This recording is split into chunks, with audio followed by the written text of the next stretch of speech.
na década de 70, né? E 75, 78, aqui havia um mercador na cidade que trazia alguns produtos para vender aqui na nossa cidade de Paraty, de Cunha. Era um mercador com um cargueiro de animal, 5 mulas, que trazia o feijão, o queijo, todos os produtos que eles produziam lá, e levava daqui o nosso produto, que era o produto do mar. Paraty nunca teve uma cultura de cerâmica própria, né? Um núcleo onde se trabalhasse a cerâmica. E nessa época Paraty começou a ter os primeiros movimentos do turismo. E na década de 78, né, mais ou menos, eu criei aqui em Paraty um encontro de ceramista, que foi um dos primeiros eventos, né, criado em relação ao turismo que estava chegando. Eu também criei o Festival da Cachaça, foi criado também por uma gestão minha, né? Então eu sou um criador. Hoje nós temos um calendário turístico fantástico, formado por nós mesmos.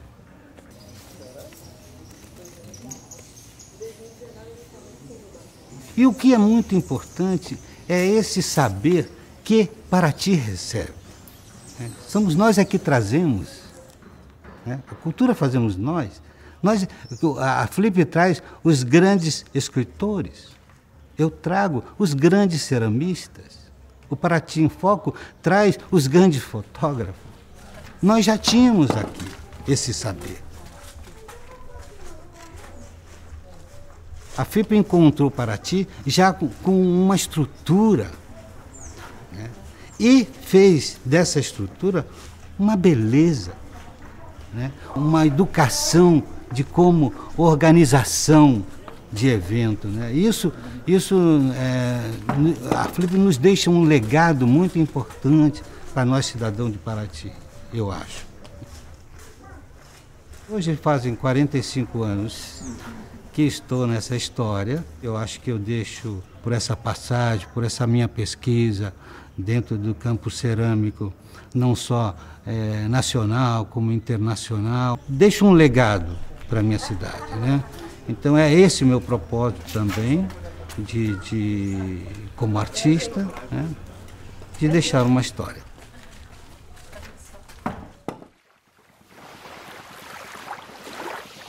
Ministério do Turismo e Associação Casa Azul apresentam 18ª Flip, Festa Literária Internacional de Paraty. O projeto se beneficia da Lei Federal de Incentivo à Cultura, Vale Mais Cultura e conta com o patrocínio oficial do Itaú. Tem o apoio da Prefeitura de Paraty, Pinheiro Neto Advogados e UOL. Realização: Associação Casa Azul, Secretaria Especial de Cultura, Ministério do Turismo, Pátria Amada Brasil, Governo Federal.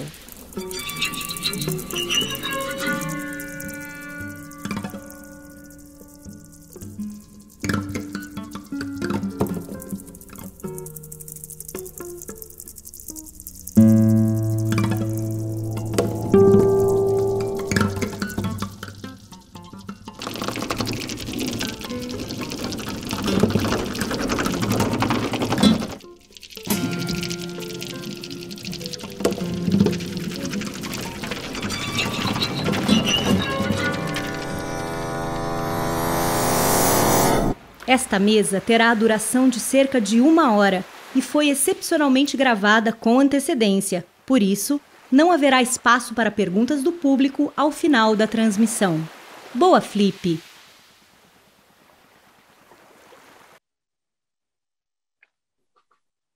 Boa noite, meu nome é Ángel Gurria Quintana, eu sou jornalista, tradutor, editor, trabalho na Universidade de Cambridge e é para mim um enorme prazer mediar virtualmente esta conversa entre Caetano Veloso e Paul B. Preciado.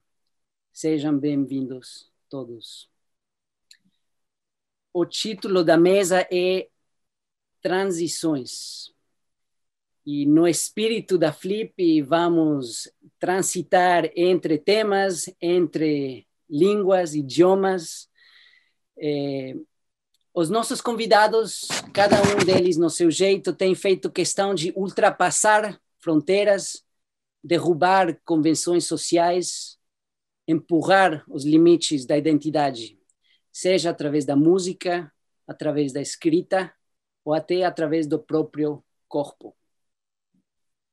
Eles têm sido, são defensores da mudança, apologistas da diferença, filósofos da transformação, da transição, da migração, da redefinição.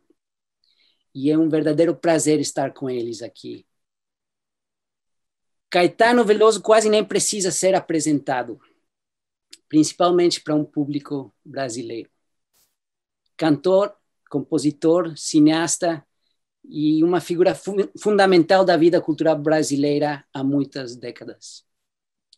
Nascido em Santa Amaro da Purificação, na Bahia, ele é autor do livro Verdade Tropical e O Mundo Não é Chato.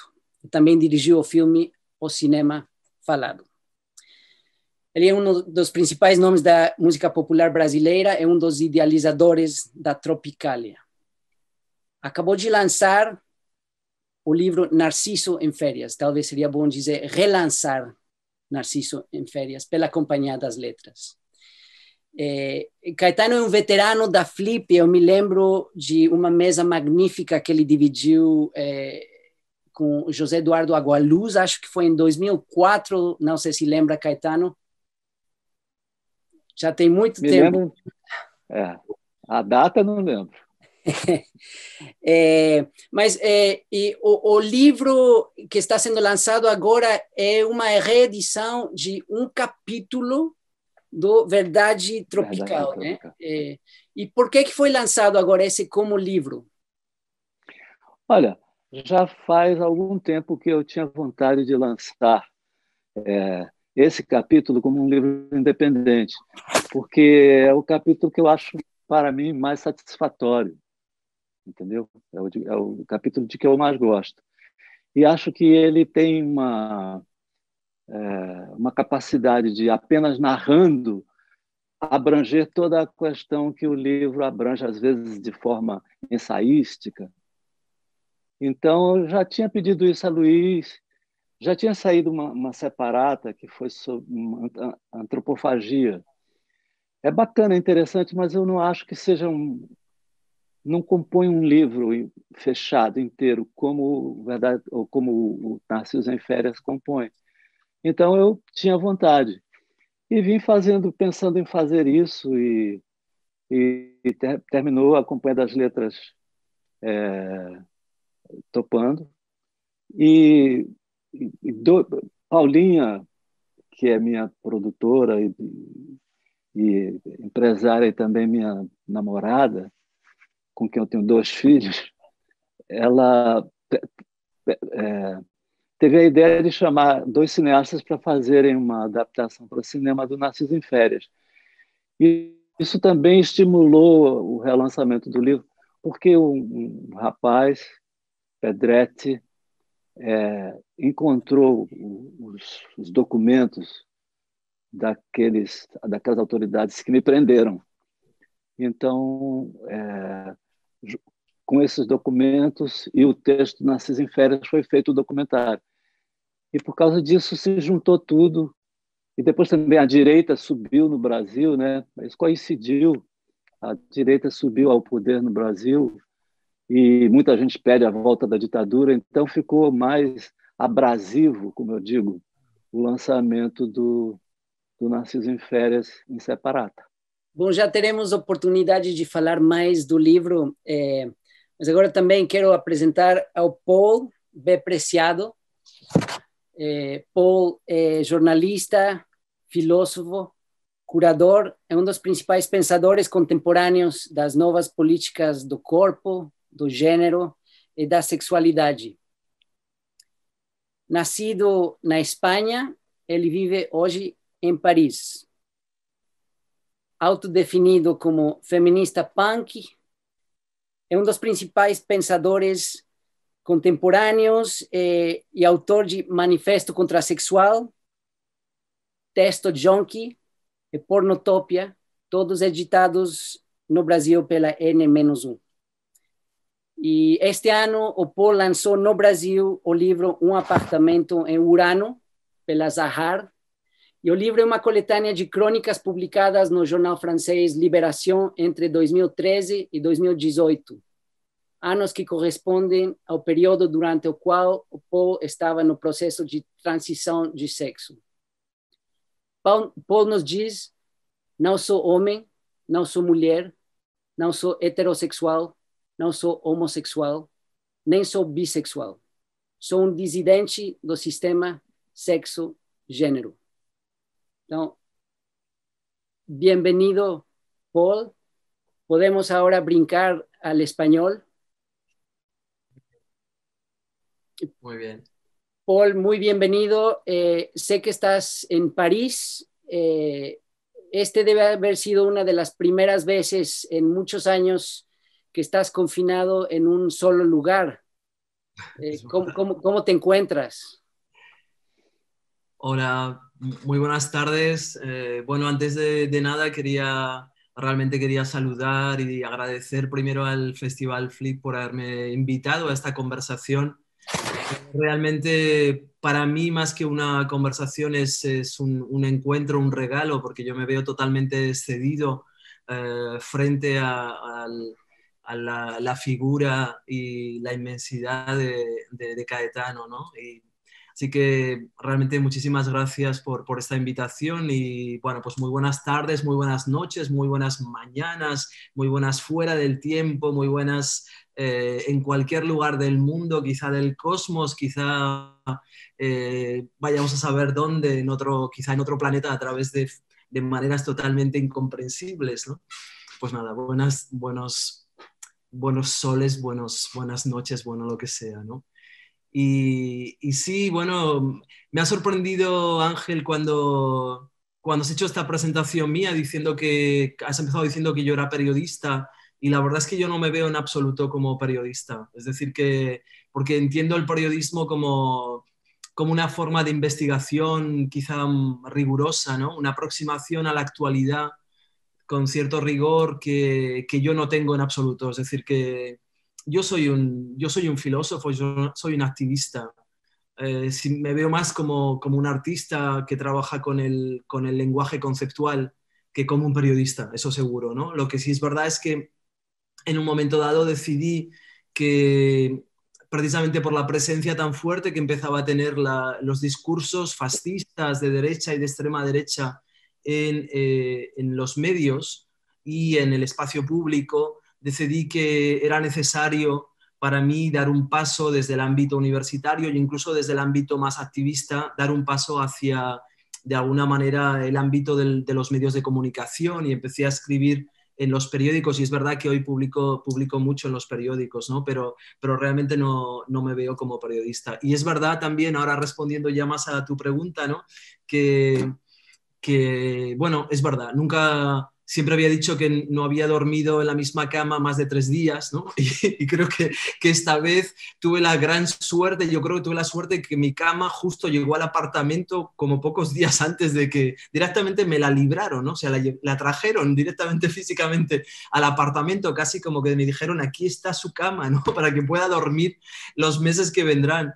Y aparte, efectivamente, caí enfermo de COVID, porque con todos mis viajes yo creo que la gente no lo sabe, pero yo creo que debo ser uno de los primeros portadores del COVID, porque realmente tanto viajé que yo creo que contaminé y fui contaminado, ¿no? Y también, no sé, creo que muchos vemos la contaminación quizá de otra manera, ¿no? O sea, la contaminación también como una forma de intercambio y es verdad que había estado en tantos encuentros, tantos coloquios, tantas manifestaciones que bueno, llegué a París, me metí en esa cama que me acababan de traer a mi casa y ahí caí enfermo de COVID, e incluso prácticamente antes de que toda la gente empezara a hablar de COVID y ya cuando quise salir de mi cama el mundo había cambiado totalmente. Me gustaría volver al tema del confinamiento y la identidad un poco más adelante, pero creo que hay que echar marcha atrás y quería pedirle a los dos que empezaran por decirnos algo sobre el título de cada uno de estos libros que se publica, porque el título nos da una clave para entender la obra. Entonces, por ejemplo, Caetano, Narciso en Ferias, el título original del capítulo, pero ¿de dónde viene la figura de Narciso? ¿Cuál es tu identificación con esta figura? Caetano, puedes pasar al portugués porque yo voy a cambiar ahora, tranquilamente. Bueno, no sé, yo podría decir en español. Bueno, Quizás pero fuera más para el público brasilero, el ¿no? pueblo brasileiro. Bueno, então em português eu tirei o título Sí. Narciso em Férias de um livro de F. Scott Fitzgerald. É o título de um capítulo de um dos livros do F. Scott Fitzgerald. E eu tinha lido e fazia tempos e acho bonito. Narciso, evidentemente, porque uma é um deus básico assim, né? Uma vez me perguntaram, mas narcisismo, não sei o quê. Eu disse assim, eu espero que esse belo Deus sempre esteja conosco. Eu disse numa entrevista uma vez, porque em geral usam a palavra narcisismo, narciso, de maneira pejorativa, né? E não sem razão, mas eu queria ver de outro modo. E esse título, Narciso em Férias, de uma tradução brasileira de um dos livros do Fitzgerald, que é Este Lado do Paraíso, né? This Side of Paradise, chama-se Narcissus of Duty. Uhum. E a tradução brasileira era Narciso em Férias. Eu achei bonito, porque quando eu fui escrever sobre a prisão, sobre o período em que eu fiquei preso durante a ditadura militar, eu me lembrei desse título porque a sensação é de que o meu narcisismo básico tinha sido desligado, entendeu? Durante aqueles 2 meses e de uma maneira total. Não só eu não vi espelhos, nenhum espelho durante toda a prisão, como não me disseram por que eu estava sendo preso, não me fizeram perguntas a respeito de possíveis ilegalidades que eu tivesse cometido. E eu fiquei numa solitária, como se minha vida não existisse. Depois de alguns dias, sem ninguém falar comigo, sem eu ver ninguém, deitado no chão, eu então me sentia como se a minha vida tivesse sido sempre aquilo, e que todo o resto de que eu me lembrava tivesse sido um sonho, tivesse sido imaginação minha. Então, há uma espécie de apagamento do meu reconhecimento de mim mesmo. Então, eu achei que Narciso estava, de fato, em férias. O título do Fitzgerald me pareceu adequado e era curioso mencionar um título de Fitzgerald nesse livro. Eu não esperava, estava escrevendo o livro. Quando fui me dedicar a narrar a experiência da prisão, me veio esse título à cabeça. Eu pensei, bom, é até bonito citar Fitzgerald aqui num lugar tão diferente. Então, o título se deveu a isso. Caetano, bom, você reconhece que a escrita tem um elemento meio performático. E você escreve que o livro é autobiográfico, mas também uma construção literária que dá para você satisfação estética. Então, é memória, mas também é um pouco de ficção, não é? Não pode deixar de ser. Nunca não é. Isso você pode graduar até a sua exibição da consciência disso, fazer disso, da consciência de que é uma ficção, o aspecto mais aparente do seu trabalho, como, aliás, Paul faz em muitos momentos, né? E pode não, você pode simplesmente lembrar e dizer que está contando, mas é impossível não haver ficção quando você escreve, mesmo porque a memória não é perfeita, em primeiro lugar. A memória tem seleção, uma capacidade seletiva curiosa, e a escrita leva a outras coisas, né? Você parar para escrever, então não pode deixar de haver uma construção de personagem. Mas nesse livro Verdade Tropical eu quis ser o mais acurado possível quanto às coisas de que eu me lembrava.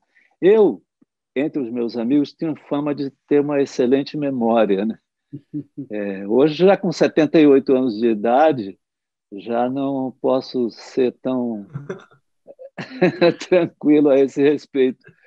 Mas eu tenho uma memória incrível. Gilberto Gil, meu maior companheiro de aventuras culturais, musicais e da indústria cultural, ele tem uma memória péssima. Ele faz errado. Às vezes, quando a gente conversa, a gente curte ele. Por exemplo, ele diz assim, muitas vezes ele me disse que ele tinha preguiça de ir ao cinema, e eu ia ao cinema sempre, né? E muitas vezes eu contava filmes a ele, e às vezes eu contava com tanto entusiasmo que ele fazia um esforço e ia ao cinema ver. E depois me dizia, puxa, Caetano, mas você contando é muito mais interessante do que o filme. E entre os meus amigos, citei ele porque é um exemplo, não só o mais próximo na área da criação, como é um exemplo de memória meio mutante, assim. Tem episódios engraçadíssimos. Se eu for contar, vou gastar nosso tempo aqui com história de Gilberto Gil. Falando no tipo de escrita, Paul, você diz agora que não se reconhece como jornalista, mas você escreve no livro que a filosofia é um tipo de ficção, mas que não só descreve a realidade, mas tenta transformar a realidade. ¿Nos puedes hablar un poco de eso? Claro, pero yo creo que no solamente mi filosofía, es decir, no solamente mi trabajo filosófico es ficción. Esto es algo que yo aprendí de Derrida, que fue uno de mis profesores, ¿no? Toda la filosofía es ficción. La filosofía, por una parte, trabaja con el lenguaje, y además con un lenguaje que está lleno de metáforas, ¿no? En ese sentido es absolutamente heredera de la... Y podríamos decir que incluso el lenguaje científico también hereda esas metáforas y trabaja con ellas, ¿no? Y a veces lo que ocurre es que ese lenguaje acaba siendo naturalizado, de manera que ya no somos capaces de escuchar la dimensión ficcional o la dimensión de alguna manera metafórica, ¿no? del lenguaje. Y yo creo que la tarea de la filosofía precisamente es, en el fondo, es como arrancar las palabras al lenguaje ya naturalizado y devolverlas al lugar en el que pueden otra vez ser juzgadas, criticadas, manipuladas, destrozadas, abiertas, reorganizadas, ¿no? Y que esa tarea es también, en parte, una parte, podríamos decir con Foucault, una tecnología de la subjetividad, es decir, que cuando uno escribe, como ahora muy bien decía Caetano, ¿no? Es decir, cuando uno escribe, no parte, el sujeto no está ya constituido, tiene una memoria íntegra y a partir de ahí escribe, ¿no? Sino que la escritura es una tecnología de producción de subjetividad. Escribiendo uno inventa quién es uno mismo, ¿no? Pero además eso puede verse en todos los niveles y creo que precisamente, por ejemplo, en mi caso, ¿no? Es decir, que yo he observado, de algún modo casi observado como los protocolos, los lenguajes con los que cultural y políticamente normalizamos y naturalizamos la identidad, ¿no? Es decir, por ejemplo, os voy a dar un ejemplo absolutamente, puede parecer banal, pero es absolutamente clave, ¿no? Desde el momento en el que un cuerpo aparentemente viene al mundo, para que ese cuerpo sea reconocido como humano, tiene que pasar por todo un protocolo de, en el fondo, de reconocimiento, un protocolo que es visual y que es político y que es lingüístico y que acaba reconociendo ese cuerpo y asignándolo al género femenino o al género masculino, ¿no? Ese ejercicio requiere un enorme aparato de ficción, un enorme aparato, en el fondo, de un gran teatro político, ¿no? Que es un teatro de la visión, como el teatro anatómico. Es decir, que el cuerpo está ahí, es visualizado colectivamente y ahí se toman enormemente una gran cantidad de decisiones que van a determinar la vida de ese cuerpo, ¿no? Y ese conjunto de decisiones muchas veces, claro, son decisiones de vida y muerte, ¿no? Son decisiones de vida y muerte. Lo son para aquellos cuerpos que no corresponden al binario y que son considerados como cuerpos patológicos, como intersexuales, a los que se va a someter a todo un conjunto, por ejemplo, de operaciones, de administración de hormonas, etcétera.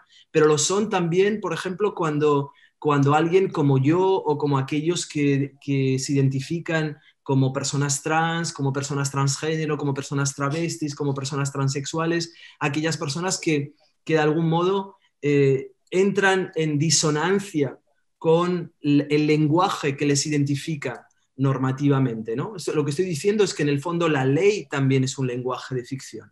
La ley es un lenguaje de ficción, pero que está, cuya solidificación, cuya cristalización es tal que la observamos como si fuera realmente parte de la naturaleza, ¿no? No somos ni capaces de tomar distancia frente a la ley, ¿no? Y, por ejemplo, en mi caso, creo que uno de los ejercicios para mí más interesantes de tomar conciencia de esta dimensión ficcional, teatral, totalmente construida, de esos protocolos, por ejemplo, que a través de los que se lleva a cabo el reconocimiento de género, de la diferencia sexual, es cuando yo pedí un cambio de género al Estado español, porque yo tengo nacionalidad española, de esa cosa tan extraña que es una nación y que además tiene un rey, etcétera, ¿no? Es decir, fijaos todo el conjunto de aparatos y de dispositivos, ¿no?, extraños para 2021, ¿no? Bueno, pues cuando yo pedí el cambio de género, de sexo legal, lo que se produjo es que de alguna manera el juez español encargado de ese proceso destruye tu partida de nacimiento, la destroza, la destruye físicamente para que no exista, y tú además tienes que firmar, dar tu acuerdo para que él pueda destruirla. Claro, en ese momento, cuando destruye tu partida de nacimiento, tú dices, pero bueno, ¿qué está pasando? Es decir, ¿dónde estoy? No existo, no tengo ningún tipo de existencia. Y efectivamente, durante ese tiempo, uno no tiene, cuando espera, y uno puede pasar muchos meses esperando a que el Estado le vuelva a, en el fondo, administrar una nueva partida de nacimiento. Bueno, pues uno está como una especie de limbo político y administrativo, ¿no? Que muestra que en el fondo la vida, lo que consideramos como una vida humana social, pues no es viable sin un conjunto de lo que yo llamo prótesis políticas, ¿no? Y una de esas prótesis políticas, por ejemplo, absurdas, es el pasaporte. Pero sin un pasaporte, un cuerpo es un cuerpo vulnerable frente al Estado, ¿no? Y creo que eso es una de las cosas que también me maravilló del libro de Caetano, ¿no? de Narciso de vacaciones. Bueno, ya tengo que decir que el título, en principio, claro, cuando uno no sabe por qué Caetano escogió este título, de repente coge un libro que se llama Narciso de vacaciones, ¿no? Y de repente, claro, cuando lo abre, se da cuenta que, bueno, la primera escena es cómo lo arrestan a Caetano, y cómo Caetano además envía a la policía a casa más bien envía a Gilberto Gil a casa para que lo pueda arrestar la policía, ¿no? Y entonces uno dice, pero, o sea, ¿qué es esto?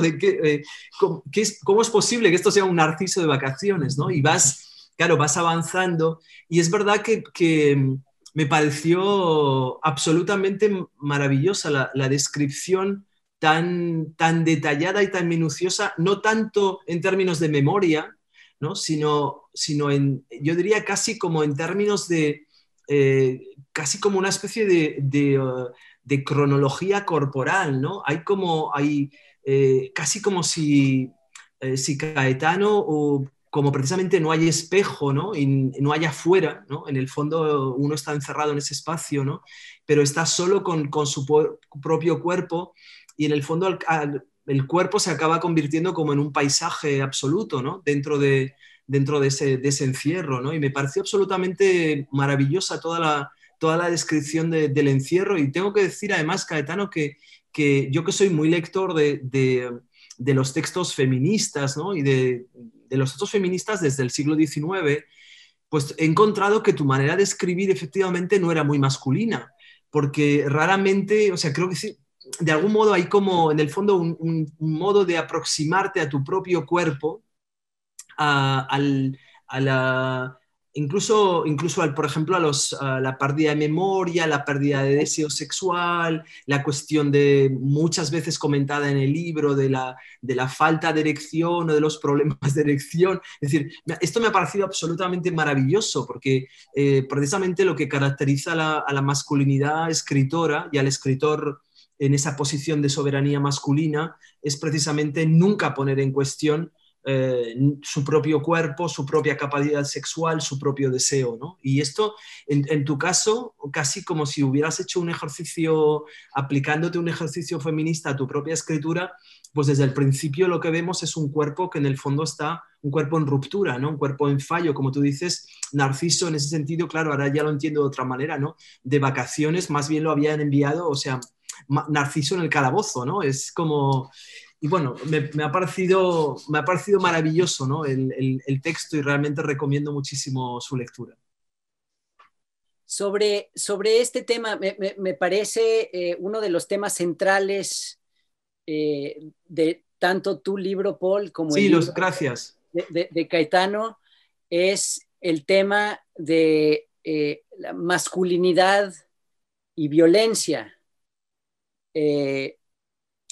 Y lo voy a preguntar en portugués ahora, mas Caetano, quando você leu pela primeira vez o expediente da sua prisão,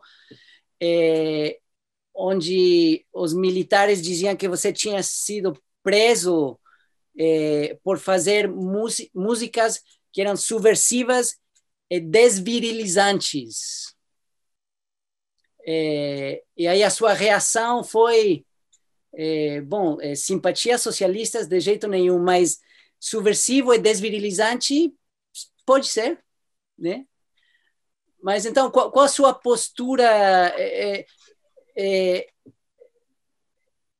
com respeito à masculinidade nesse espaço estranho, opressivo da prisão? O espaço muito masculino da prisão militar, sobretudo, estar ali causou um outro apagão no Narciso aqui, que foi a atração sexual ou sentimental por homens, entendeu? Eu fiquei com uma rejeição sexual com relação à figura dos homens que eu não tinha, e que, ao contrário, fazia parte, porque eu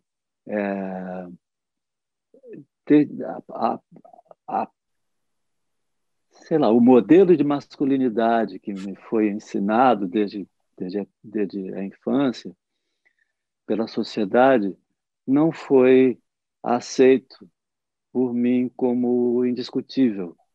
Ao contrário, foi algo com que eu tive uma relação de mais do que desconfiança, uma relação de problematização, entendeu? Que nunca morreu. Você sabe que quando saiu Narciso em Férias a primeira vez, faz mais de 20 anos, o Luiz Carlos Maciel, que era um diretor de teatro e de cinema, foi jornalista, também um grande escritor crítico, ele escreveu que, lendo Verdade Tropical, ele tinha chegado à conclusão, ele dizia com uma certa ironia, um pouco quase pejorativamente, mas não era, que Caetano finalmente se definiu. Ele não é heterossexual, não é homossexual e não é bissexual. É curioso.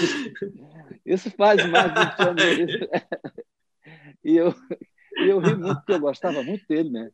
Eu era muito fã do Luiz Carlos Maciel, e sou.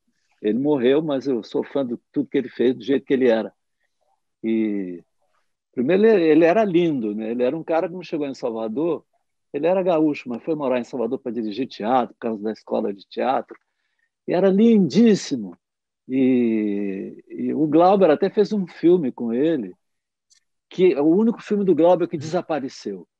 Chamava-se Cruz na Praça, que era o Maciel encostado na cruz na frente da igreja de São Francisco. E então uma bicha feia, assim, que era um ator da escola de teatro, passava e não resistia e metia a mão no pau do Maciel. Isso era a história do filme era essa, era um curta assim do Glauber, foi o único filme do Glauber que desapareceu, não se encontra cópia, nada. Mas então o Maciel era uma pessoa assim, foi morar em Salvador e, e, e escrevia coisas sobre autores, porque a crítica era em geral marxizante, né? Marxista, assim, muito Lukács, muito, né? E estava caminhando para Gramsci entre a turma universitária. E ele era um crítico que escreveu sobre autores Kafka, Beckett, entrando para uma linha assim que não era a convencional da esquerda universitária de Salvador. Eu admirava muito. Quando ele botou esse negócio que eu não era, que meio dizendo, mas como assim? Mas é porque de fato eu dizia alguma coisa contra, sei lá, em Verdade Tropical, não sei o que é, alguma coisa contra bissexual, que é uma coisa que é muito usado por pessoas que querem esconder a homossexualidade e por outras que querem valorizar alguma coisa. E, de todo modo, era, eu não me lembro como era a minha análise, mas era mais esperta do que eu estou podendo reconstruir aqui. E dizendo que as pessoas usavam essa expressão bissexual para efeitos muito, como é que eu posso dizer, inautênticos, defesas de posições inautênticas. E então eu desprezava também esse também não quero, né?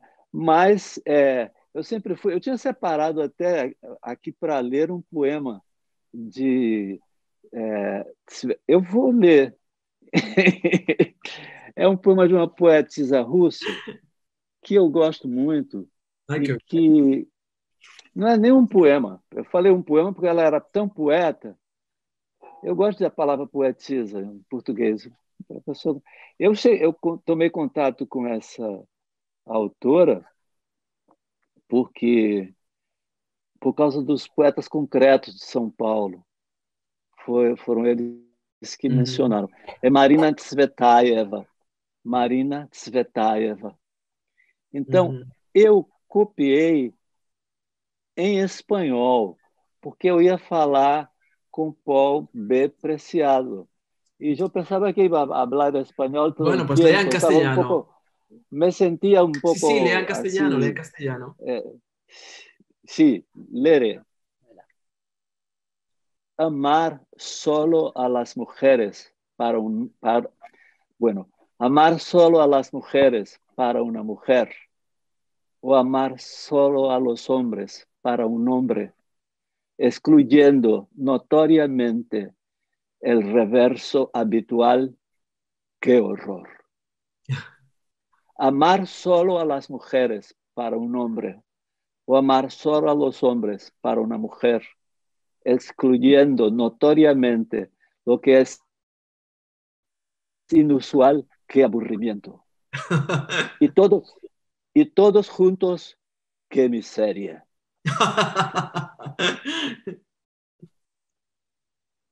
Aquí esta exclamación realmente encuentra su lugar.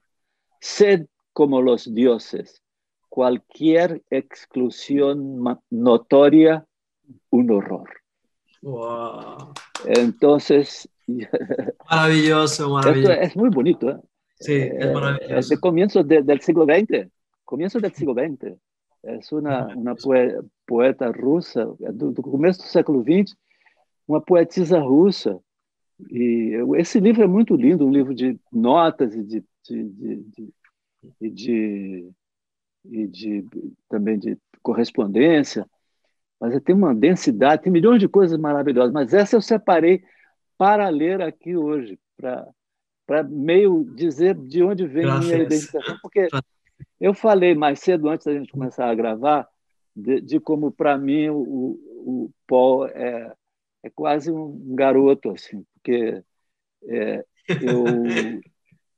em 1970, eu estava em Londres, exilado, tendo saído da prisão e do Es verdad, confinamento. E foi o es ano que ele verdad, nasceu. Eu era casado, es verdad. tinha sido preso, tinha sido exilado, tinha ficado 2 meses preso, 4 meses confinado. Estava já há um ano quase exilado quando o Paul nasceu. Es verdad. Então eu ler esse poema da Tsvetaeva me põe assim, um tipo de coisa como essa eu pensava muito, entende? Então, assim, o modelo da masculinidade que tem um lado que é comportamento, modos e até sentimentos e inteligência, ritmo de pensamento, tudo que é proposto àquele sujeito do sexo masculino, eu punha em discussão, mas também a sexualidade, não só a definição de gênero por esses modos, mas a sexualidade. Eu era muito próximo, eu tenho muitos amigos, pessoas muito íntimas, que caminharam para uma vida homossexual, entendeu? Assim, definidamente homossexual. E, curiosamente, meus pais, que meu pai nasceu em 1901, né? Viveu 82 anos. Minha mãe nasceu em 1907, viveu 105 anos. E eles nunca tiveram... Por exemplo, quando eu tinha 19 anos, eu fiquei apaixonado por um amigo meu que tinha 17. Ele era muito inteligente, sabia muito mais coisas do que eu, que tinha 2 anos mais que ele. E ele tinha assim, ele era assim mulato como eu, um pouco, talvez até um pouco mais mulato do que eu. E eu admirava muito ele, ele e um terceiro amigo, Álvaro Guimarães, que era diretor de teatro e que era bicha, mas ele não. E por ele eu me apaixonei, mas me apaixonei mesmo. Me apaixonei como eu tinha me apaixonado por uma menina em Santo Amaro, totalmente assim. E apaixonar significa você sentir aquela imensidão dentro da sua alma na presença da pessoa, no pensamento da pessoa, nos sonhos com a pessoa, inclusive as ereções se insinuarem junto com esse sentimento. Eu tinha isso com uma menina em Santo Amaro, mas já aos 19 anos tive com um rapaz de 17, que era meu amigo. E vou dizer, não aconteceu de virar uma história, porque não aconteceu. Ele não quis, ele não pensava nisso. Mais tarde ele até veio a pensar, continuou meu amigo por muito tempo, faz muitos anos que eu não vejo, mas tenho notícias, sei onde ele está. E poderia ter virado uma história assim, até oficial, poderia ter me casado com ele, entendeu? Passado a viver com ele. E meus pais teriam assimilado isso bem, adotado. Eu sei, porque eu vi como meus pais se comportaram em outros casos, entendeu? Então, a minha história com a sexualidade, no ginásio, eu andava muito com os meninos que eram bichas. Na verdade, eu fiquei até um pouco surpreso aqui no Rio, quando meus filhos que estudaram aqui no Rio, eu para a escola, não tem ninguém é bicha na escola dos meninos hoje em dia, parece que... Porque lá em Santo Amaro tinha um número considerável, no interior da Bahia. E eu andava muito, o pessoal que tinha tendências artísticas e que queriam ser bicha. Até essa ideia de que meio ser artista é meio ser bicha, isso fazia parte da vaga cultura da cidade do interior da Bahia. E eu saí de lá no ano que eu ia fazer 18 anos. Né? Então, esse negócio... Mas se eu for entrar, eu sou muito digressivo. Se vocês me deixarem falar, eu tomo conta de tudo, faço uma confusão danada, vocês não entendem coisa nenhuma. Porque eu quero falar depois No, pero ou agora. Yo quería preguntarte una cosa, Caetano, porque, claro, bueno, es muy interesante, ¿no? Como creo que tú hablas de una manera tan abierta y tan libre de esta cuestión que realmente es que hay muy poca gente que además teniendo tu posición social, digamos, pueda hablar de este modo, ¿no? Pero ¿cuál fue tu relación después con el movimiento homosexual, por ejemplo, o incluso con el movimiento trans digamos, en Brasil? Porque es verdad que es uno de los movimientos quizá también más activos y más visibles, ¿no? del continente, digamos, ¿no? Y es decir, ¿cuál fue? Porque tu vida ¿crees que tu vida hubiera sido muy distinta si de repente te hubieras hecho como, imagínate, te hubieras convertido como en el cantante marica de Brasil? Habría sido muy distinto, ¿crees o no?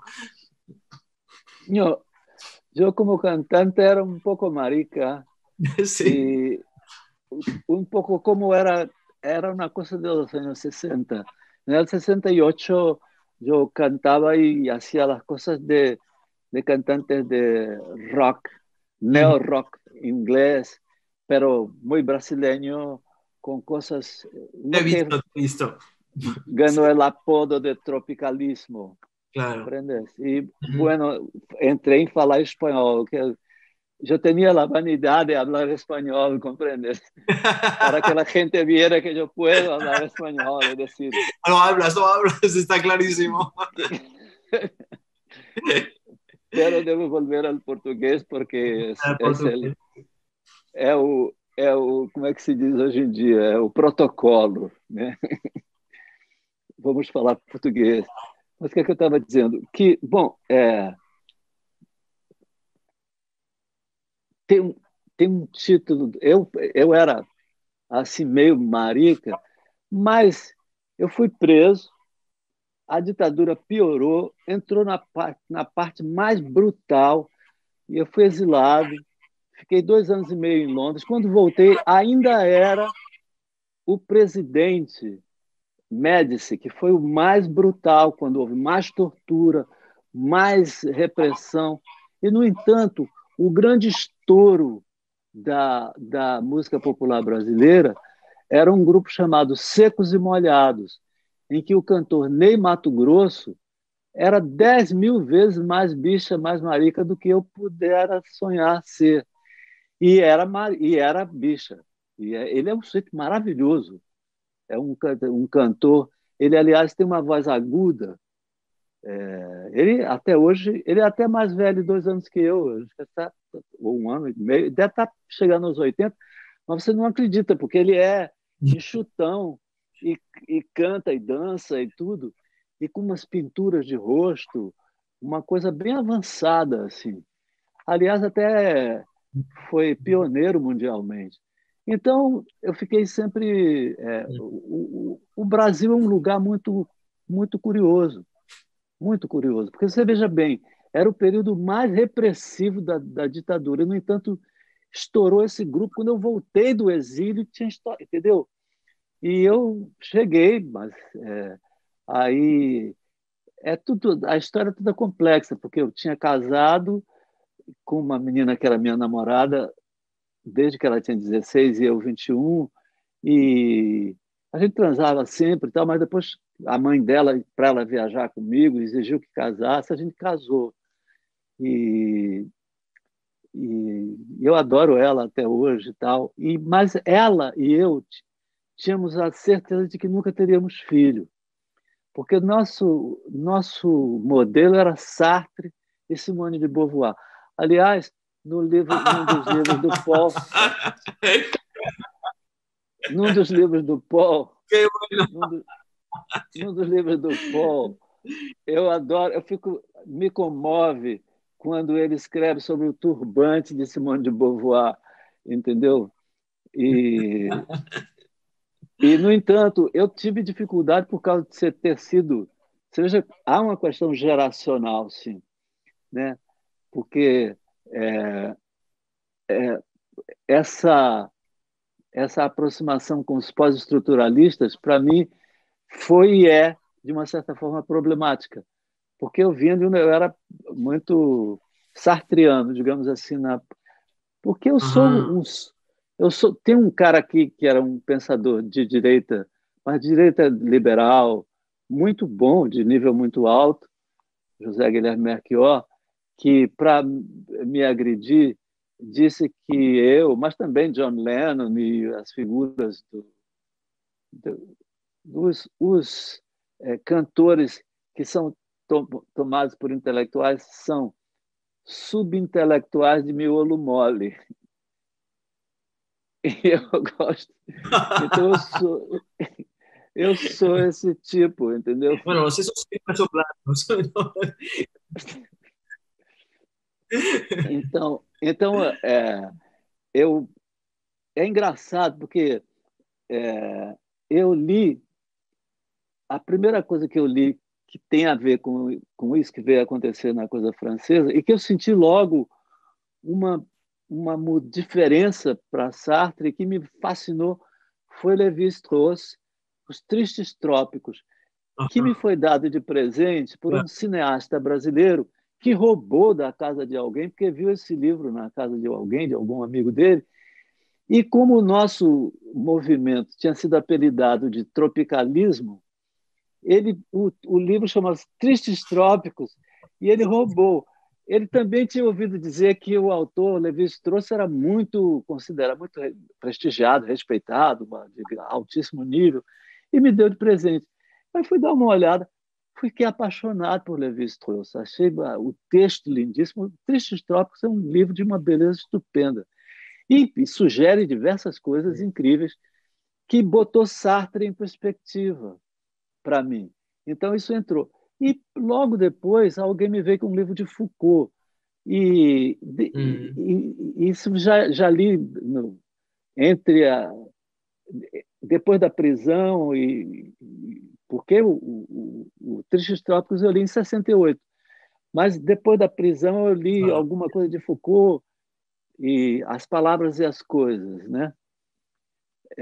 E achei muito brilhante, assim, um brilho intelectual muito grande. E depois eu deixei de ler Foucault, achei ele meio uma confusão, entendeu? E quando eu voltei de Londres, alguém me deu o livro de Deleuze, O Anti-Édipo.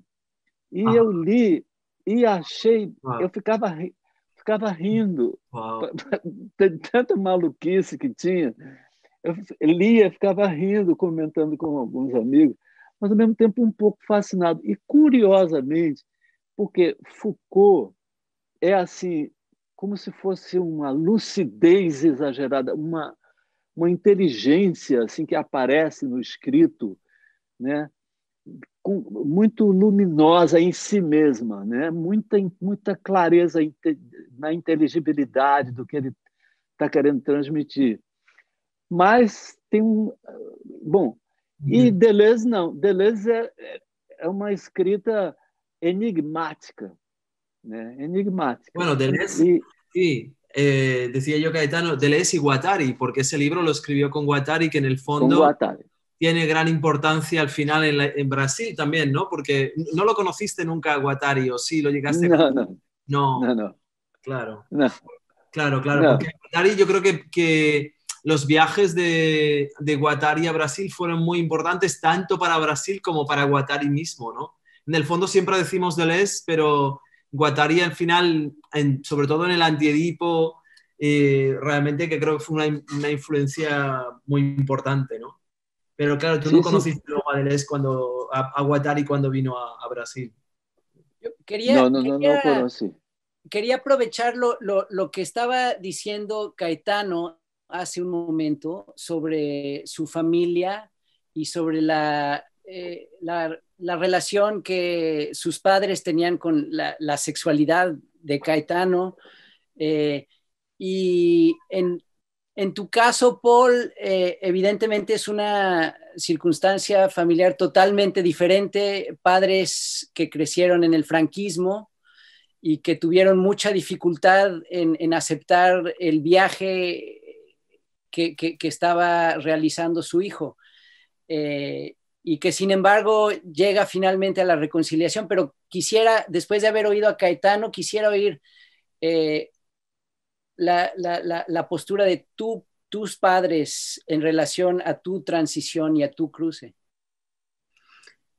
Bueno, yo diría que más únicamente que a mi transición, yo creo que claro, yo nací en un contexto del norte de España, en una familia, yo no diría que franquista, sino que, bueno, en una zona que era franquista y en la que mis padres de alguna manera también creo por un contexto que no era un contexto intelectual en absoluto, ¿no? Creo que eso es muy importante porque mi padre tenía un garaje, era por tanto un hombre que trabajaba manualmente, ¿no? Y en mi casa no había libros, era un lugar en el que realmente, y claro, de alguna manera mis padres, tanto mis padres como mis abuelos, ¿no? Que crecieron en la cultura del miedo y de la violencia del fascismo. Y creo que para mí eso es algo que he ido comprendiendo más tarde, ¿no? Porque al principio, evidentemente, casi, es decir, que cuando yo me fui de España, me fui con 22 años, me fui para Estados Unidos y solo casi tardé como 10 o 15 años en darme cuenta de que lo que yo había vivido en la infancia era fascismo, ¿no? Y creo que en parte a lo mejor mi reacción en el fondo tan virulenta quizá últimamente, ¿no? a un giro hacia la derecha que se está produciendo obviamente en Brasil, pero que también ha tenido lugar en Estados Unidos, pero que también está en Francia, muy presente en Europa, porque bueno, Europa no se puede decir que sea tampoco una excepción, es decir, evidentemente no tenemos a Bolsonaro, no hemos tenido a Trump, pero las políticas del conjunto de la Comunidad Europea han sido de una terrible brutalidad, sobre todo frente a la migración de los exiliados que venían de los contextos tanto del África como árabes, ¿no? Y ahí ha habido, creo que, una brutalidad comparable a la que se ha producido en otros contextos, digamos, más populistas o neonacionalistas, como podría ser el de Brasil o el de Estados Unidos, ¿no? Yo creo que ha sido cuando en el encuentro con esa cultura neofascista, cuando de alguna manera toda la memoria del fascismo de ese fascismo que creo que era una memoria casi, ya ni infantil, sino casi yo diría como de prematura, ¿no? Porque era la memoria de mis primeros años de vida, pero que era una memoria también que estaba en toda la cultura de mis padres, ¿no? Que en el fondo vivieron bajo esa cultura de la que hablaba ahora Cayetano, ¿no? Es decir, de una cultura en el que la masculinidad, y yo creo que eso es importante que lo leamos también, no solamente como fascista, sino como una cultura patriarcal y colonial, en la que la masculinidad y la masculinidad soberana se define como el uso legítimo de la violencia. Eso es lo que define la masculinidad. Creo que ese es uno de los grandes problemas desde un punto de vista filosófico y político, uno de los grandes problemas de la historia reciente, de la historia de la modernidad reciente, y uno de los cambios fundamentales con los que nos vamos a tener que enfrentar en estos próximos años. Si queremos Max Weber aplicado al individuo. Exacto. Max Weber hablaba del Estado como el monopolio legítimo de la violencia. Lo que le pasó por alto a Max Weber, incluso le pasó por alto a Foucault, incluso le pasó por alto a Deleuze y a Guattari, es que el monopolio legítimo de la violencia está históricamente asignado a un conjunto de cuerpos que son reconocidos como cuerpos soberanos, frente a los cuales todos los otros cuerpos son pensados como subalternos, ¿no? Y ese cuerpo es el cuerpo masculino, el cuerpo evidentemente también blanco, un cuerpo marcado por unas teorías políticas y científicas de la modernidad que van a inventar la noción de raza como también una forma de adquisición de soberanía política para los colonos.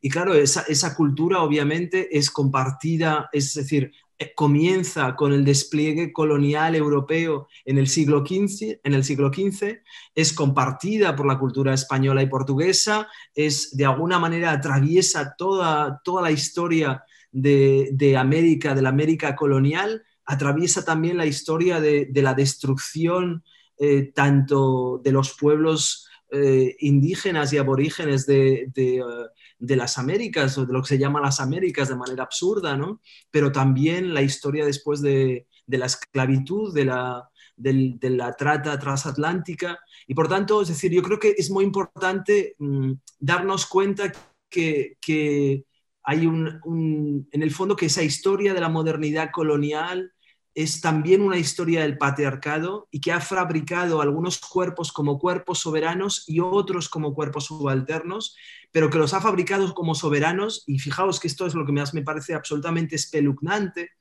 los ha fabricado precisamente a través de concederles el monopolio legítimo de la violencia. Es decir, que históricamente, ¿qué es un hombre blanco? Es aquel que tiene el monopolio de la violencia y que por tanto puede herir, puede violar, puede matar, puede consumir, puede destrozar, puede producir y reproducir, es decir, todo eso, ¿no? Y claro, eso creo que llega de alguna manera como a un clímax político, diría casi como teatral, en las formas de fascismo neonacionalista, ¿no? Y nacionalista. Primero, evidentemente, en la historia de Europa siempre se habla, evidentemente, de la Segunda Guerra Mundial, pero como bien nos enseña M. Césaire, es decir, esa historia ya comienza durante la colonización, ¿no? Entonces yo creo que por eso yo estoy convencido de que vivimos un momento absolutamente extraordinario, ¿no? Para mí un momento absolutamente bello. O sea, no, fíjate que a veces, y sobre todo estos días que estaba leyendo el libro de Caetano y que por tanto me di perfectamente cuenta de que justamente cuando Caetano salía de la cárcel y cuando iba a ser exiliado era justo el momento que yo nacía, ¿no? O sea, que había ahí, como es decir, aquello que también esa enorme violencia en el fondo colonial y patriarcal, fijaos a lo que de alguna manera llevó, es decir, el clímax de esa violencia patriarcal y colonial son las culturas fascistas europeas, los fascismos de la llamada América Latina y evidentemente un conjunto de guerras que van a culminar en, si queréis, la explosión de Hiroshima y Nagasaki y después, es decir, que se han perpetuado porque vivimos en un estado, creo que eso es muy importante que lo recordemos, ¿no? Que vivimos en un estado absoluto de guerra política, de guerra económica, de guerra sexual, de desposesión racial, de desposesión de los pueblos indígenas, de destrucción ecológica. Es decir, nuestra tradición política es una tradición necropolítica, es una tradición de la muerte. Hemos gobernado por la violencia y por la muerte.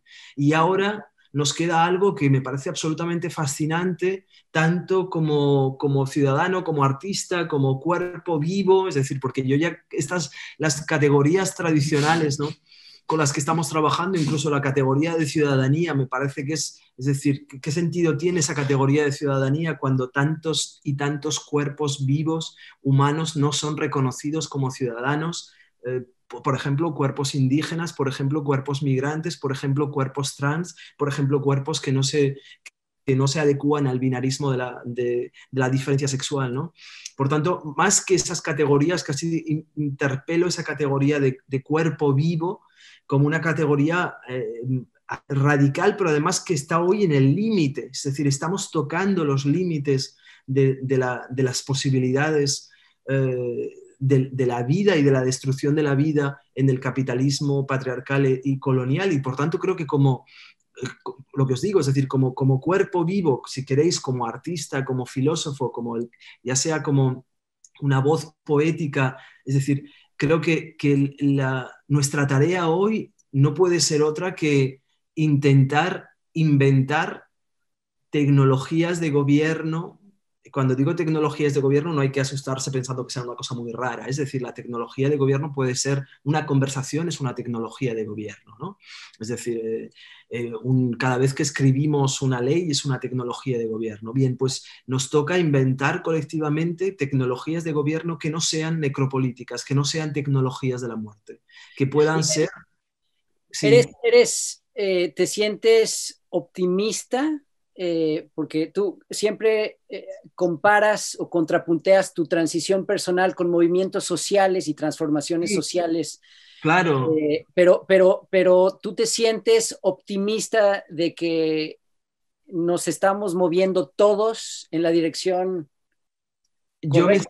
Yo soy patológicamente optimista, mi optimismo es patológico, es decir, que incluso en los peores momentos a veces yo digo, ¿de dónde sale este optimismo? Que ya es como que no sé cómo curármelo, ¿no? Que alguien me cure de este optimismo.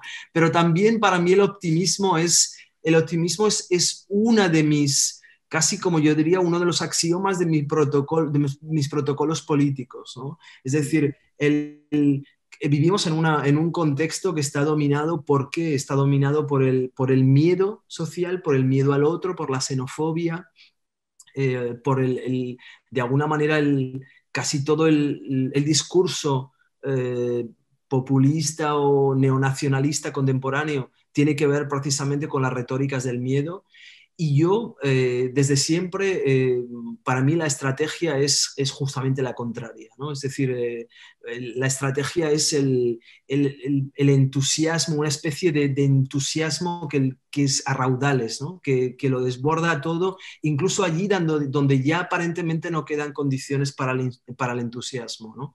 Y yo creo que yo soy optimista, aparte de por esta condición patológica. Lo voy a decir ahora como filósofo, casi como soy optimista en el sentido de, fijaos, como un arquitecto, por ejemplo, que va a ver un edificio y alguien le pregunta, oiga, mire, ¿qué piensa usted de este edificio? Y dice, mire, yo creo que está en punto de derrumbe, ¿no? Bueno, pues yo creo que como filósofo le puedo decir lo mismo de la epistemología patriarcal y colonial. Es decir, la epistemología patriarcal y colonial está derrumbándose. Otra cosa es que la cuestión es cómo vamos a vivir en las ruinas del capitalismo. Esa es una cuestión muy importante. Pero esto colapsa, o sea, eso es seguro.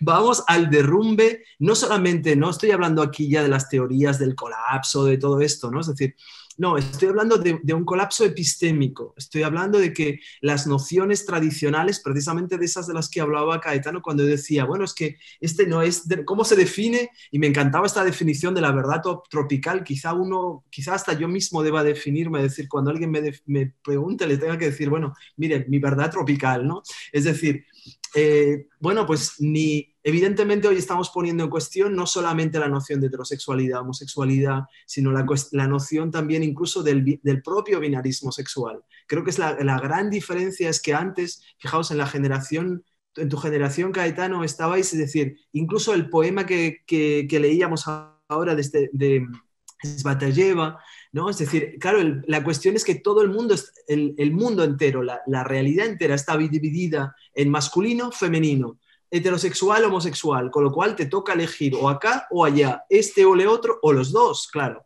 Pero en realidad lo que ocurre es que ese binarismo no es más que un mapa, no es más que una epistemología, y es una epistemología que corresponde al patriarcado colonial. La cuestión ahora es si podemos inventar una epistemología que pueda reconocer la radical multiplicidad de la vida y que por tanto no sea una epistemología binaria, sino que sea una epistemología multiaxial, es decir, que va a ir en todas las direcciones, que por tanto ya no sea masculino, femenino, heterosexual, homosexual. Mi propia experiencia, por eso yo digo que soy un disidente del sistema sexo-género, es que evidentemente cuando uno es trans y ya no se define como hombre y como mujer, pues fijaos el ridículo de la cuestión de homosexualidad y heterosexualidad. Porque es decir, para mí yo veo la diferencia sexual como una forma de discriminación, hasta que no lleguemos a ver, es decir, vemos la diferencia racial como una forma de discriminación. Sí, tendríamos que ver la diferencia sexual como una forma de discriminación. ¿Cómo es posible que cada vez que veamos a alguien lo primero que digamos es un hombre, una mujer, un hombre, una mujer? Dios mío. Es decir, salgamos de ese binarismo absolutamente normativo y seamos capaces de observar la multiplicidad radical de la vida, ¿no? Entonces, esa es la tarea y como filósofo, ¿cómo queréis que sea pesimista en esta situación? Es decir, después de 500 años de colonialismo patriarcal, después de 500 años vamos acercándonos hacia el colapso de este sistema epistémico. Pues como filósofo estoy bailando, vamos, o sea, es que me parece fenomenal. Otra cosa, lo que os digo, es cómo la cuestión de qué vamos a hacer con todas estas ruinas y cómo vamos a llevar, es decir, cómo se va a llevar a cabo el colapso de ese edificio epistémico, porque claro, lo que sí que estamos viendo es un conjunto de intentos políticos de alguna manera de solidificar o de reorganizar esa epistemología patriarcal y colonial. Eso es lo que está sucediendo con Bolsonaro en Brasil, lo que está sucediendo o sucedía antes en Estados Unidos, lo que está sucediendo con la extrema derecha en Europa, en Polonia y en Turquía. Es decir, es ese intento desesperado de fijar una epistemología que se viene abajo. Pero creo que Quiero leer una cita de Caetano que dice, la voy a leer en portugués. Vale, perfecto. Paso aquí al...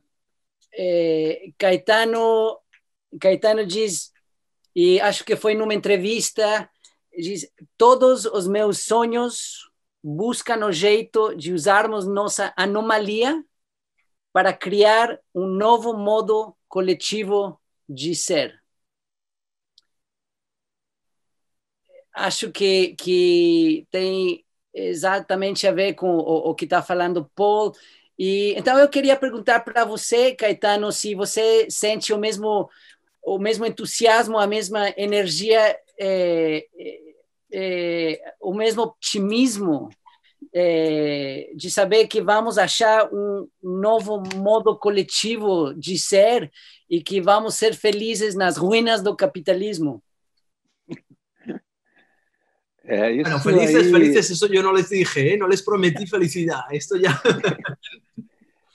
Mas Eu tenho um otimismo programático. Não tenho, talvez, o otimismo patológico que Paul tem. Invejo muito, porque isso é um sentimento que vem. E eu tenho um otimismo programático. E essa fala minha aí numa entrevista, eu estava me referindo ao Brasil, por causa da nossa situação, a anomalia Brasil, entende? Por causa inclusive, o fato de nós falarmos português. Isso tem um grande peso, porque é o maior país da América do Sul, é o segundo maior país das Américas, é o outro gigante no hemisfério ocidental, e nós falamos português. E somos, assim, uma versão, embora é, territorialmente em dimensões continentais, uma mais densa que qualquer outra exibição das consequências do colonialismo. Nós somos um país colônia, não é? Em sua origem, e para onde veio o maior número de negros escravizados da África. Nós temos talvez uma maioria de população negra ou de, como eles chamam hoje, pardo. Né? Eu sou pardo, porque meu pai era mulato, eu sou mulato. Meu cabelo, depois de velho, ficou mais mole, mas era mais crespo. E, então, o Brasil, sendo essa... Foi o último país das Américas a abolir a escravidão. Ao mesmo tempo, tinha uma população não escrava negra no Brasil, quando veio a abolição, enorme, entendeu? A possibilidade de comprar ou ganhar alforria, né, para os escravos era um negócio abundante aqui. E então é uma formação de país colonial muito peculiar, porque diferentemente dos países de língua espanhola, que se pulverizaram em vários países de tamanho médio ou pequeno, o Brasil manteve, por peculiaridade da história portuguesa também, uma unidade territorial e linguística num pedaço enorme da América, entendeu? Então, essa anomalia, o próprio português, eu fiz uma canção recentemente que fala: o português é um negro entre as eurolínguas, entendeu? E isso é parte de um negócio, de uma música maluca que eu fiz recentemente, que ainda nem gravei nem nada.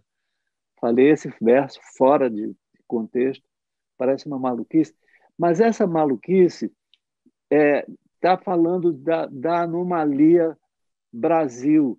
E eu tenho um otimismo programático de crer que não pode uma oportunidade dessa, tão gigantescamente anômala, não assumir a responsabilidade de dizer: temos a oportunidade de criar um mundo novo, de mudar esse negócio todo, entendeu? Toda essa coisa que Paul estava falando da coerência do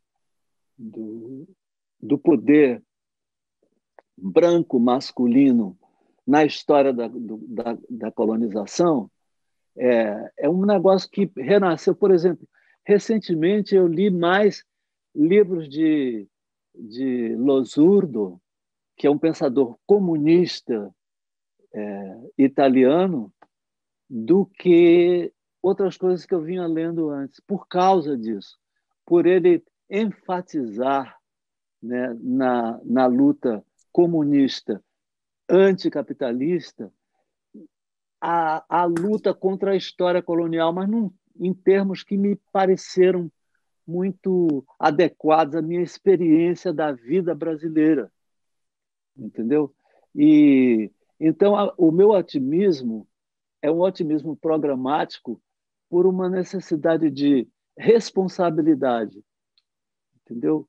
E porque nós temos aqui uma oportunidade de contribuir de uma maneira que ninguém tem as ferramentas que nós temos para fazer. Talvez nós não façamos nada, mas eu tenho o otimismo programático de manter a responsabilidade de tentar fazer. Entende? Isso tem uma ligação muito grande com o projeto ambicioso que Paul descreveu, que é o dele, e que já encontrei nos livros dele e tal. Aliás, adorei que a tradução de Cruce para o português no título do livro dele, que saiu agora aqui, com os artigos do Libération, tivesse sido a tradução de Cruce travessia, né? E evidentemente é a tradução mais correta, mas Cruce fantástico. Cruce tem algo de encruzilhada, de cruz, e travessia tem algo de atravessar, de atravessar, e isso leva na verdade, para talvez a maior obra literária brasileira do século XX, que é Grande Sertão Veredas, entendeu? Então eu fiquei pensando no Paul, que todos os livros dele que eu li Testo Junkie, li esse de Urano, né? Que tem esse subtítulo, tem travessia no subtítulo, e li o manifesto contrassexual. Aliás, no manifesto contrassexual tem uma coisa muito boa, que tudo é muito interessante, mas uma coisa muito boa para mim, que é o seu resumo da questão do entendimento de Deleuze. Porque eu gostei, eu ria do Antiédipo, mas gostei muito do Proust lido por Deleuze, porque eu sou louco por Proust, acho Proust a coisa mais linda do mundo. No entanto, como Nietzsche, eu sou pela amizade mais do que pelo amor, e tenho um grande desprezo pelo ciúme. E o caminho de Proust é totalmente o oposto disso. Ele desprezava a amizade, enaltecia o amor, e o ciúme é o centro do livro dele. Mas o livro de Deleuze sobre Proust faz uma equação desses elementos que me explicam. E até em Verdade Tropical eu faço um elogio rápido a Deleuze, digo que ele é mais simpático, embora ele seja muito menos compreensível do que Foucault, mas ele é mais simpático. E eu elogio rapidamente Deleuze sobre Proust, dizendo assim, que estou com Deleuze sobre Proust. E fica parecendo uma coisa pedante de quem está querendo entrar nessa onda de... Eu não estudo essas pessoas, li uma coisa... Eu leio desorganizadamente. Eu leio o livro... Eu sou subintelectual de miolo mole. Eu leio o livro que me cai na mão, porque alguém me deu, porque eu achei, ou então porque eu vou procurar. Porque eu vou procurar por uma questão pontual. Mas depois eu não sei onde guardei o livro, não organizo na estante, fica na minha cabeça. Eu tinha muita confiança na minha memória, agora aos 78 anos não posso mais ter esse luxo, mas não tenho o hábito de organizar as coisas. Eu sou o último, como é que se diz, arquivista do mundo. Eu sou o pior, eu sou incapaz de criar um arquivo e nunca tive uma equipe para trabalhar para isso. Caetano, para mim. Eu queria dizer que eu lembrei também Vai lá. Não, pedindo todas as desculpas, só para dizer que eu não estou deixando de responder a sua pergunta. Tudo isso é para dizer que eu tenho esperança, sim, e esse texto que você leu faz sentido e tem essas ligações que eu estava dizendo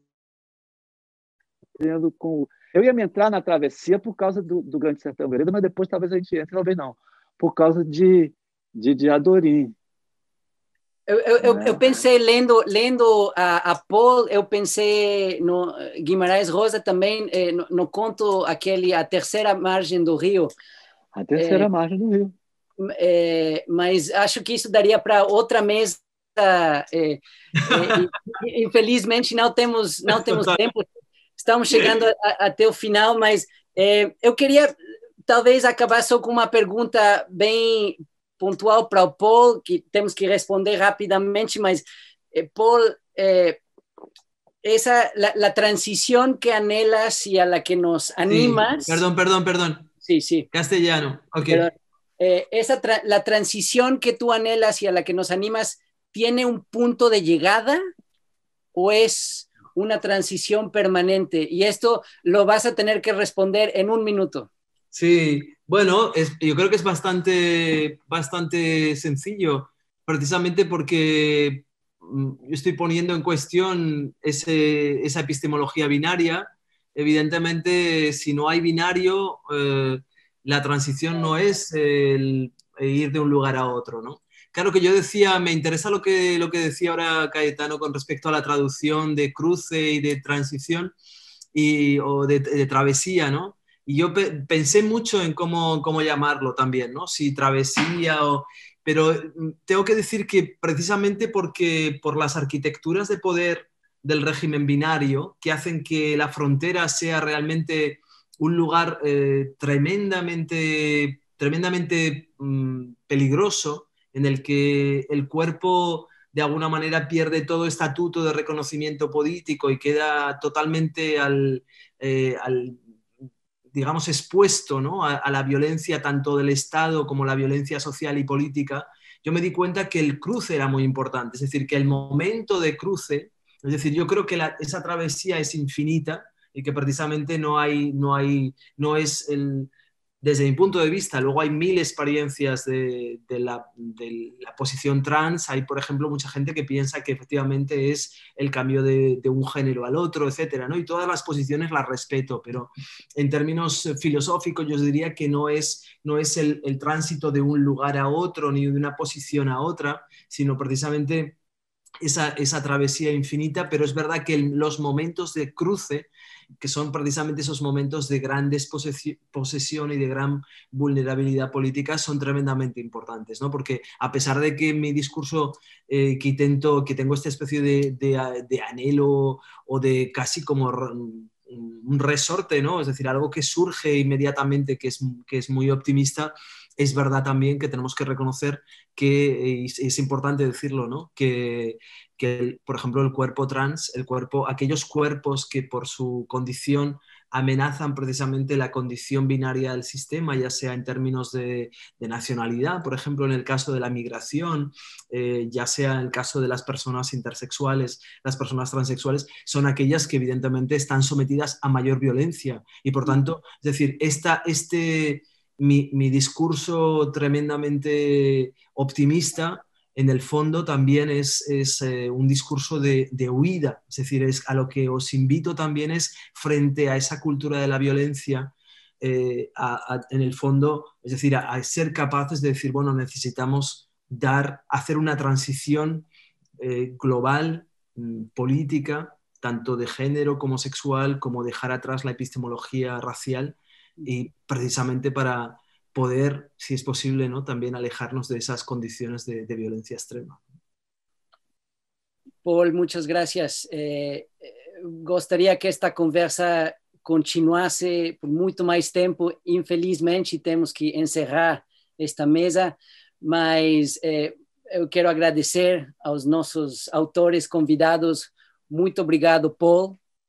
Muchísimas gracias. Ha sido un placer enorme. Aparte, bueno, yo podría estar toda la vida escuchando a Cayetano, ¿no? Escuchando como él dice, que no tiene archivo, pero probablemente no te hace falta archivo, porque sea, yo no casi, más que un archivista, eres como un acróbata, ¿no? O sea, que sería es una maravilla escucharte, ¿no? Es todo el siglo que se despliega ante nosotros, es maravilloso. Muito, muito obrigado, Caetano. Agradecemos muito. Muito obrigado. Só quero dizer que a última palavra do Grande Sertão Veredas é travessia. Guimarães Rosa diz: diabo não há. O que existe é homem humano. Travessia. Travessia. E deixa eu contar uma coisa rápida. Um grande poeta brasileiro, Manuel Bandeira, escreveu uma carta para Guimarães Rosa quando o Grande Sertão Veredas saiu.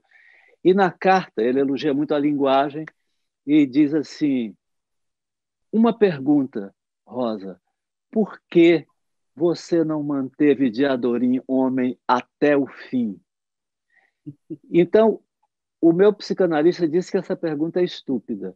Eu acho que essa pergunta é fascinante, porque é feita por um grande poeta que era heterossexual, poeta hétero, que estava reclamando por que o grande amor homossexual de Geobaldo, o personagem central, que é o narrador do livro, se apaixona pelo outro jagunço, passa um livro deste tamanho, apaixonado até no fim.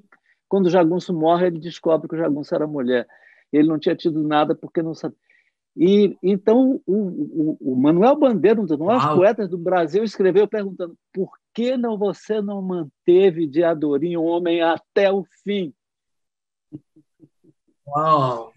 Esta novela que no conozco, bueno, o sea, menudo regalo, porque yo voy a leer esta novela. Wow. ¿Cómo se llama la traducción en castellano de esta novela?